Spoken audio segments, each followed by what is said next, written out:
Story 1. The Alaskan Cannibal. The Cannibal in the Snowy Night. On New Year's Eve of 1973, a brutal storm ripped across the Alaskan wilderness. A group of 6 hunters ventured into the forest near Fairbanks, confident their years of experience would keep them safe. But that winter storm swallowed everything: tents, trails, and eventually lives. When spring came, the truth began to thaw from beneath the snow. On January 2nd, 1974, rescuers spotted smoke rising from a snow-buried cabin far off the usual hunting route. After carving through nearly an hour's worth of ice, they found a man inside, half frozen, starving, barely conscious. Next to him sat a pot of simmering stew. Its ingredients didn't look right, and they weren't. The man was Walter Jameson, a seasoned hunter. In his delirium, he kept muttering, "The night was too long. They left me. I just wanted to live." Rescuers knew he wasn't speaking about the storm. He was speaking about what he did afterward. When the snow melted, investigators found bones scattered nearby, pieces of torn clothing, and signs that bodies had been buried under the snow. The stew in the pot was tested. It contained DNA from 2 of the missing hunters. He said the group ran out of food within 3 days. One man collapsed first. Others wandered into the storm and never returned. Jameson and 2 others stayed in the cabin, but starvation turned them against each other. One man died. The other disappeared. And then the hunger took over. Jameson whispered, "I don't know when it started. I just remember the New Year's night felt endless, and I was so hungry." Investigators noticed troubling signs. The victims didn't die solely from cold. Some bones showed blunt force trauma. Tracks around the cabin suggested someone tried to escape. Was this survival? Or murder masked by a winter storm? With no conclusive evidence, Jameson walked free. But Alaska never forgot the unease surrounding his story. Jameson died years later, taking the truth with him. To this day, the case is retold not as a legend of survival, but as a warning about what humans become when the world turns white, silent, and merciless. Because in Alaska, sometimes the most dangerous predator is not the storm, but the man trying to survive inside it. Story 2. The Siberian New Year Feast. The first human cannibal in Yakutia. Yakutia, early 1998. A land where winter kills faster than hunger, and where the sun barely rises. On the night of January 1st, 4 men rode snowmobiles into the frozen wilderness. 5 days later, only 3 returned, broken, starving, and carrying a story darker than the storm that nearly killed them.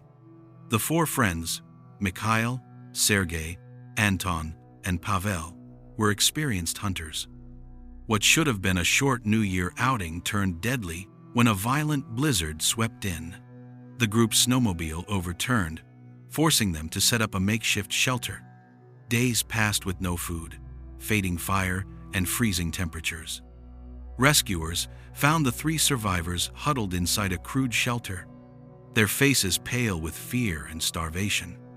On the snow beside them were burned bones, what remained of Pavel. Sergei said. He froze. We had no other choice. But the tone in his voice suggested something unspoken. During separate interrogations, all 3 gave inconsistent timelines. Different days, different circumstances, different details. Something was wrong. When forensic experts examined Pavel's remains, they discovered he did not die from cold. His bones showed signs of struggle. He was attacked while still alive. This was no simple survival cannibalism. It was violence. Under pressure, Anton broke down and confessed. We were scared.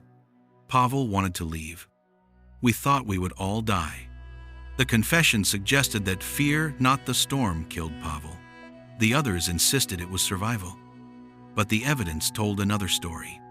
The men were released due to insufficient evidence, but none escaped the psychological winter that followed. Sergei took his own life. Mikhail disappeared. Anton lived in constant fear, saying he could hear the storm calling him. The case remains one of Siberia's darkest reminders that, in the frozen wilderness, survival doesn't always bring out the best in human nature.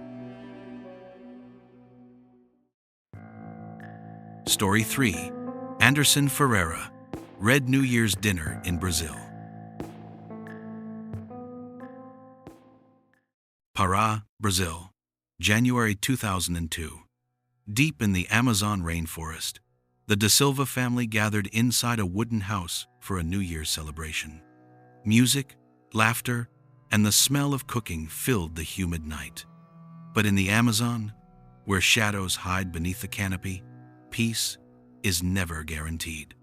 After the celebration, one family member vanished.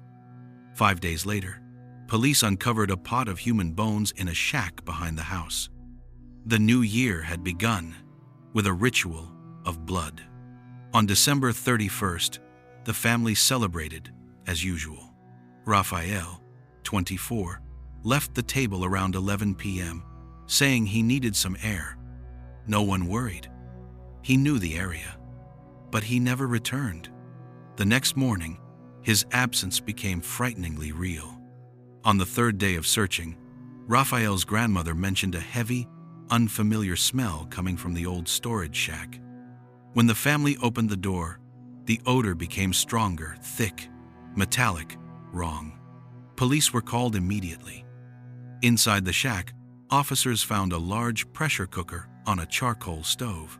Inside, human bones. DNA confirmed they belonged to Rafael. Nearby were knives, bamboo cutting tools, and a blood-stained shirt. This was not an accident. This was preparation. 2 cousins, Anderson and Luis Ferreira, were brought in. After hours of interrogation, Luis broke. We wanted to begin the new year with a ritual of strength. He claimed they had followed a distorted spiritual belief that demanded a pure family sacrifice.